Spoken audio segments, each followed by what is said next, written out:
Gear up as Cash Miller and a team of accomplished guests steer you on an enlightening voyage filled with valuable tips, fresh insights, and effective strategies. Welcome to Marketing Masters, the Agency Power Show.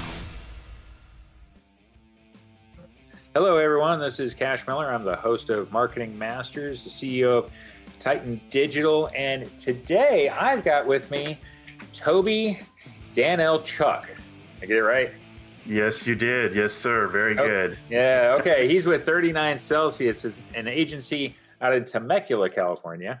And we're going to be talking about content production and how you go about scaling it and such, because, content for a long time, for the last decade plus, has been a big thing when it comes to SEO, driving traffic, online, your websites and everything, but scaling it, can be an issue because even with the advent of things like ChatGPT and AI and stuff, it's gotten harder. But hey, it's great to have you on the show, Toby. Tell us a little bit about yourself, your agency and stuff. Give us some background. Yeah, absolutely. Thank you for having me. First of all, I'm excited to be on the podcast. My agency, I started in 2008. The name is a little esoteric because my career started in biochemistry. I was a biochemistry major as an undergrad. I worked for a biotech company and manufactured DNA modifying enzymes. And one of those processes had to do with creating viral proteins that people used in research. And the bacteria were used to produce those proteins, but they would not produce them until we hit 39 degrees Celsius. So thus the name. And I got into my agency because I had a retail brick and mortar store prior to that. And in 2008, we had to shut that company down because of the recession. And ironically, what's most interesting is at the time, I was really focused in the early 2000s on SEO with this company. We were selling furniture and home decor. And I was really focused on SEO. And I started ranking the site. I was this small little store in Poway, California, a suburb of San Diego. And I started ranking in Google, Yahoo, and Bing for dozens of terms throughout the country. And so I went from being this tiny little local retail store to now having national distribution in over a year or something. So it was pretty crazy. I learned a ton from that in the early 2000s about SEO, selling online, whatnot, and parlayed that into the agency. Yeah, it's interesting because for those that really don't know when it comes to like digital marketing, you have people that have been in the field less time, and then you have some of us that have now become sort of old hands because digital marketing really didn't come along as much of a thing until 2000, 2003, and stuff. I started in 2007, and we all have these weird histories because we ended up learning from those first pioneers in the industry, and everything we learned was online and it was trial and error. You did it with home store and stuff and furnishings and whatnot. I started an information website that I was writing content because I'd been a business owner and, but I was in the military and I was doing it as a side thing. And but one day I said, how do I get traffic? You're trying to rank, and we pick up things and eventually we say, hey, we might be able to, make a career of this, and we find it fascinating because, we have this innate need to learn more and how do we influence things because that's what we're doing. SEO is about influencing Google. And so the people that have been in a lot longer, I find have the most diverse backgrounds that you could possibly imagine. And we all end up in this field. Yeah, it's funny. It's funny to look back on that progression for you and for myself, but it's you take all those lessons and that's what gives you the wisdom and the insights as a consultant. Mm-hmm. Yeah, we learn by doing. Nowadays you could take you can go get a bachelor's or whatever, or probably a master's degree from. I know around here Vanderbilt University. I'm in Tennessee. They offer a whole program. I'm like, that wasn't even imagined, 15 years, 16 years ago, that you would have such a program. Now they're making big bucks in the schools. I don't think they teach it right, but that's my, personal opinion. One other funny comment about that is, back when I had the furniture store, this was before Constant Contact or MailChimp or any of these companies, right? But I made certain when I opened in the early 2000s, I would collect every single email address I got from a customer that came in. So I had this database, 1,500, 2,000 people, and I used to send emails to them, but there was no email service provider. So my email server was at home with this jerry-rigged software, and I was sending from my home server. And because it was a home internet, I think it was Cox Cable or somebody, they would throttle my emails. So I couldn't send more than, five in a minute or five every 5 minutes or something.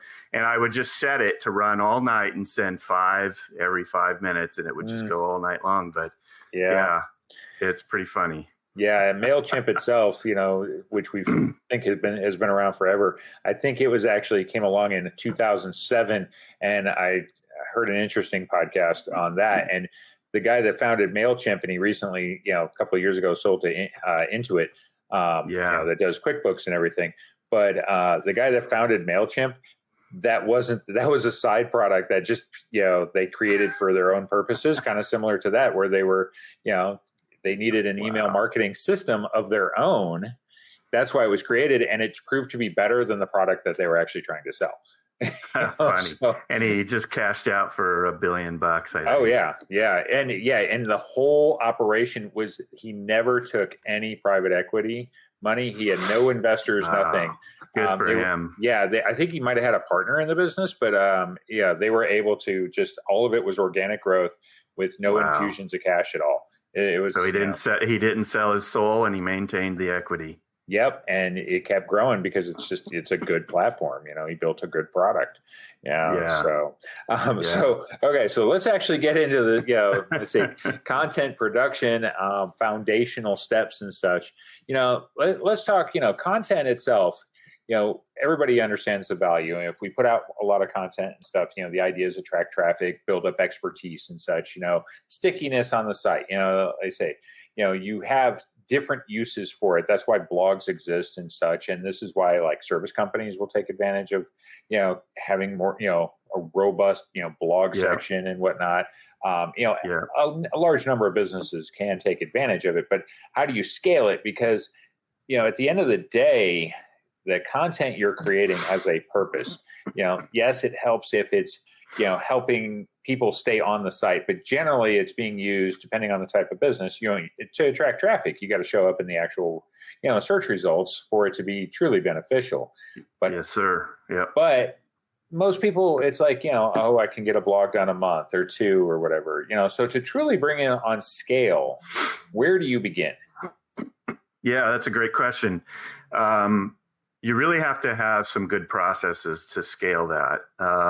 And you just need to reiterate on those processes. So standard, depending on the size of your company, you might have standard operating procedures that other people on your team can follow to develop that content. But to really scale content production, one of the things that becomes apparent is your team becomes stressed, because obviously, if you're going to scale, you got to get more production out of them. So AI tools can be hugely beneficial. Now, the key with AI and scaling with AI is you don't want to just pump out a bunch of garbage. And garbage into AI is garbage out. So you have to go in with the right purpose and the right goal of the content you want to produce. But then, now we get into prompt engineering, making sure, and this would come out in your standing operating procedures, would come out also in brand guides, but training your AI to write the way you want, the way your brand sounds, to develop an outline really quickly. So AI can help you scale really quickly. Now, if you don't personalize that content, because that's one of the drawbacks with AI is that it sounds like AI. And you can differentiate that content by putting in personal examples, statistics that are not fake and generated by the AI, sources, infographics, and whatnot. But just having those standard operating procedures, if it's for SEO, you got to have a topic keyword process of, let's find out all the industries or the topics we want to go after. What are the most economically valuable topics and terms within that have the right intent? In other words, are these queries just informational? Are they transactional? Where are they in the sales funnel? So again, and then measuring your success with that using things like Google Analytics, GA4, Google Search Console, and whatnot. The other thing too that I think people really get focused on with scaling content is it's always new content. They're always thinking about new content, but you don't have to do just new content. I've got blogs on my site they go back to 2009, and I update those consistently. I've had one post that's ranked on the first page of Google for over 10 years. And so a lot of these pages, I just go back and I update the content to keep it relevant. So, having those processes is good for new content. And then for old content, that's an easy win if you go back and update it and make it current. I think so updating content, that's an interesting, point, because, we've done the same kind of thing. I've got posts that go back, like 2011 or something like that. And some are not as relevant. Of course, they would need some significant updates to how the landscape has changed, depending on what it was written about. But some, because you might have had something, and this is kind of goes to going through your content, seeing what has been ranking. Because if you look at the traffic, that's going to tell you which ones we're hitting. You may not even know the exact keyword you were hitting on, until you hunt it down. But you can see the traffic, you can see where it's coming from. And then if you see over time, if you look at the trend and you can see the number of, visitors and stuff to that piece falling. Okay. Well, it's going to be your key, your ranking is falling. Okay. So if you bring that content up to date, maybe you lengthen it, you optimize it a little bit better and stuff, you might be able to jump the ranking back up and drive traffic, because some of content production it's not necessarily a volume game. It is a total volume, but not necessarily how much I'm putting out in the present day. If I'm going back, because you could have, you could be going at it for the last 10 years, 5 years or whatever, and have 200 pieces on there, or more. And you go through and you say, okay, and look at your historical traffic to them and see which ones have fallen. They're no longer generating the traffic, but you might find that you're just on the bottom of page one. You need to give it a boost. So it needs some rework and stuff. Yeah. Or just even to your point about the old content, just go through and find all the pages that are on page 2 and go optimize those to get them up on page 1. Yeah. Because you've already got a strong initial position. That's right. And that's the idea. And Google, like say it wants relevant content. It does not care. And here's the thing about this too.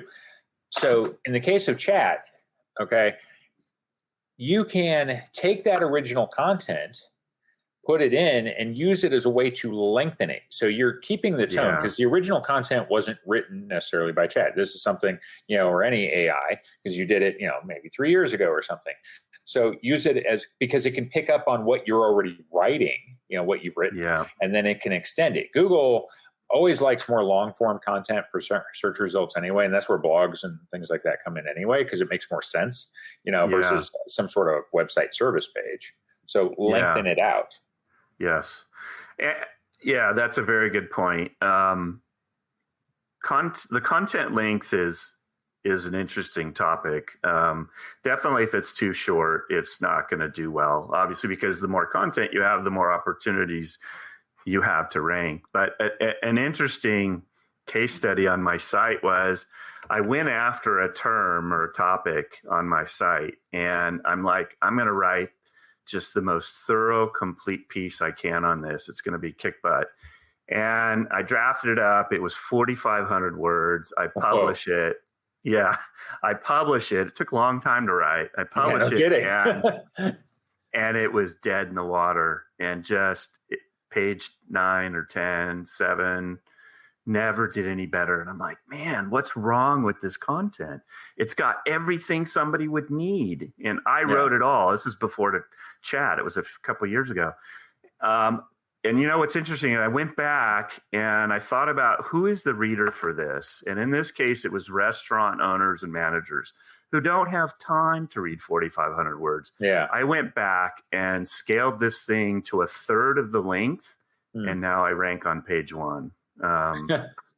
So you still got to keep that avatar, that ideal customer in your mind for the content length. And yeah, it really does. And like I say, look at the traffic, look at the history of it, go back and get a larger timeline to see if it's a piece, because in some cases, right out the gate, you were dead in the water, like I say, because part of scaling content, when you're actually looking at, if you're going to create a piece of content, you should be looking at what you can rank for, with the idea that, because there's a lot of things you can write about that will get absolutely no traffic. You've got things that you can write about that are going to be irrelevant, even if you did rank, but so you want to be looking at, is there things that, you can go after and stuff, but then part of it, it's kind of unfortunate, but there's a little bit of a shotgun approach to it. If you're going to scale and you're going to do more content, some of it, the idea is to see what hits on, because you're not going to hit on every piece.